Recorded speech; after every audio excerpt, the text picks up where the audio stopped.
এই কথালা মনোযোগ দিয়ে শুনিস বন্ধু মোর। অনেক কয়বার জীবনটা হামাক এমন পরিস্থিতি দানিয়া খাড়া করি দেয় না, যেটি কিনা হামার গড়ত খালি দুইটাই রাস্তা থাকে, আর ওই দুইটা হইল হয়তো কয়া ফেলা কি কবার আছে, না হলে সহ্য করে।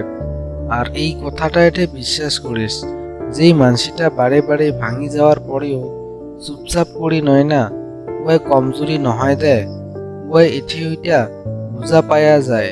প্রত্যেক ভারতে কথা কলে খালি পরিস্থিতি পরিবর্তন হইয়া না যাবে, এমন কতগুলা কথা থাকে যেগুলা বুঝি কোয়াই মুশকিল হইয়া যায়। বাস খালি ওঠে কষ্ট করে সহ্য করিবার নাগা হয়, আর চাই লাহে লাহে সহ্য করে শিখি যায়।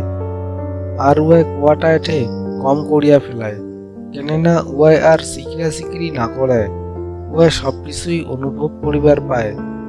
মনে মনে অনেক রাগও হইয়া যায়, কিন্তু বাহেরাত হাসির মতন ভাব ধরিয়া কয় মুই ঠিকই আছো। কিন্তু বাস্তবটা এঠে খালি ওয়াই জানে যে ওয়াই কেমন পরিস্থিতি চলেছে। মানসি কয় একসাথে যাওয়ার থাকি তো ওইটা বেশি ভাল হয় একসাথে নোয়াটা।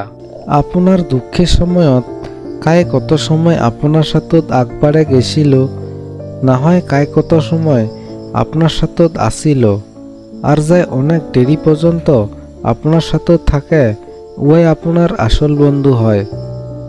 কেননা একসাথে যাওয়া আর একসাথে নোয়া ওইটার মাঝত তো পার্থক্য আছে না। বর্তমান সময়ত মোবাইলটাই আমাক তিনটা কথা শিখিয়া দিছে।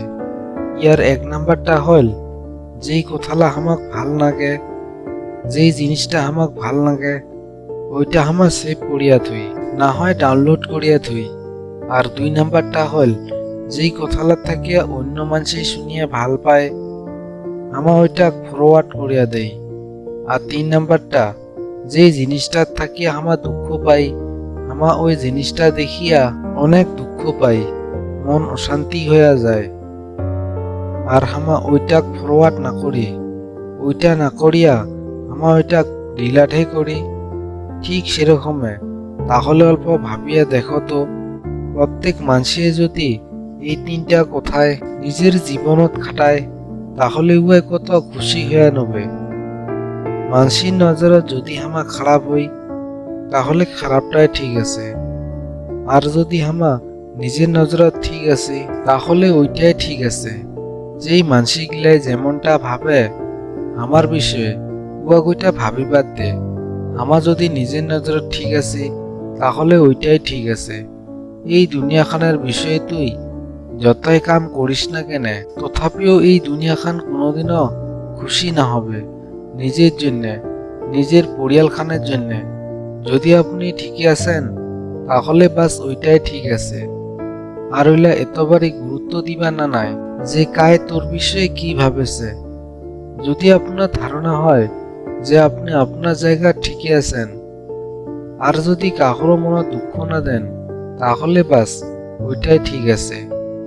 অনেক প্রমাণ করে দেখার পরেও যদি আমার কোনো ভুল না থাকে, তথাপিও যদি আমার খারাপ, তাহলে ঠিকই আছে, খারাপটাই ঠিক। ওইটা ওঠে ভাবে নিবা না নাই যে কায় কি ভাবেছে, খালি এঠে নিজের কর্ম আর ধর্মের উপর ধ্যান দিলে হইল। ভগবান শ্রীকৃষ্ণই কৈছিল, জেলা পরিস্থিতি পরিবর্তন করিবার ক্ষমতা আপনার গুরুত না থাকে, সেলা ওঠে মনের স্থিতি পরিবর্তন করিবার শিখেস।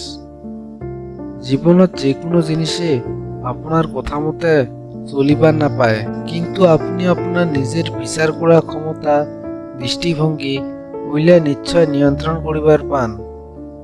যেমন জোয়ারের জল নাটক করিবার পাওয়া না যায়, ঠিক সেরকমে জীবনত প্রত্যেক খারাপ পরিস্থিতি পার করা সম্ভব নহয়, কিন্তু আপনি ওঠে ডুবি যাওয়ার থাকি বাঁচার জন্য সাঁতার কাটিবার শিখিবার পান। আর এইটাই জীবন হয়। বন্ধুরা, ভিডিওখানত একটা লাইক দেন, আর ভিডিওখান কেমন লাগিল কমেন্টও জানান।